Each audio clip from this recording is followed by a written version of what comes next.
Hello friends, how are you? All are welcome again. Today, we are going to discuss about the second unit, From Trade to Power. The chapter starts with the story of pepper. From the story of pepper, we understood the importance of spices of our land. It is essential to the foreigners. The traders all over the world used to visit India to collect the spices.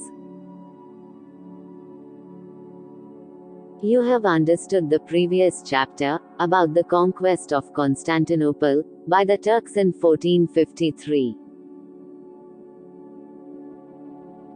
This came in the way of the trade, between Asia and Europe.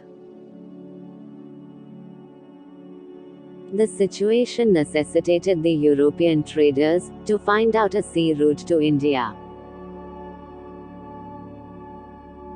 With the discovery of sea route to India, the Portuguese, the Dutch, the English and the French reached India for the purpose of trade. Portuguese explorer Vasco da Gama becomes the first European to reach India. Via the Atlantic Ocean he arrives at Calicut on the Malabar coast. The Zamorin, the then ruler of Calicut Kozhikode, did not provide trading facilities to Vasco da Gama. So, he left for Kannur, gathered necessary goods and then returned to Portugal. Almeida and Albuquerque, two sailors from Portugal, reached here for trade following Vasco da Gama. Goa, Daman and Diu were the major trade centers of the Portuguese. They constructed St. Angelo Fort at Kannur and Kottapuram Fort in Thrissur district. The Portuguese were also known as Parankis. Agricultural crops like pineapple, guava, papaya, red chili, cashew, tobacco, etc. were introduced by the Portuguese. The widespread use of printing machine and the development of the art form, Chivattunatakam, was some of the impacts of Indo-Portuguese relationship. The Portuguese could not establish many trade centers in India. Let us examine the reasons for it. They did not have enough economic and military resources to compete with other European powers. They faced resistance from native forces. Kanhali Marikkas, the admirals of Zamorin's naval force, led the resistance against the Portuguese, in the Malabar region. The Dutch were another European force, who reached India following the Portuguese.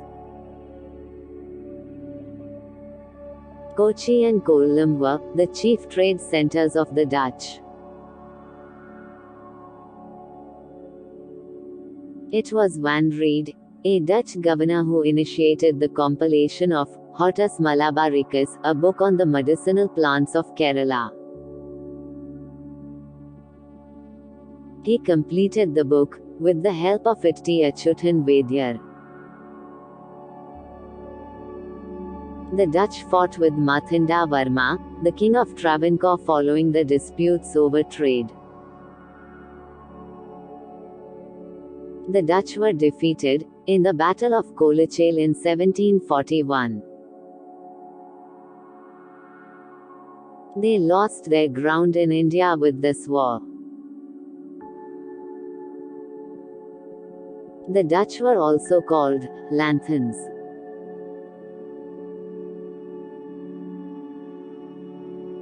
The English East India Company was formed in England in 1600 for trade with the countries like India and China. Surat in Gujarat was the first trade center of the company in India. They also established trading centers at Bombay, Mumbai, Calcutta, Kolkata, and Madras, Chennai.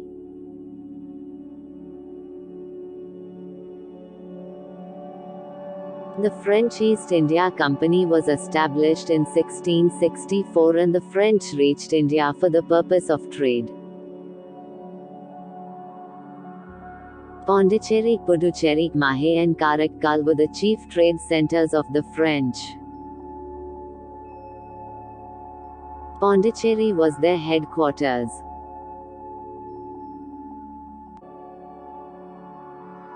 The European countries competed for monopolizing trade with India. The Portuguese and the Dutch were defeated at the very beginning of these competitions. The French and the English became locked in intense rivalry and the conflict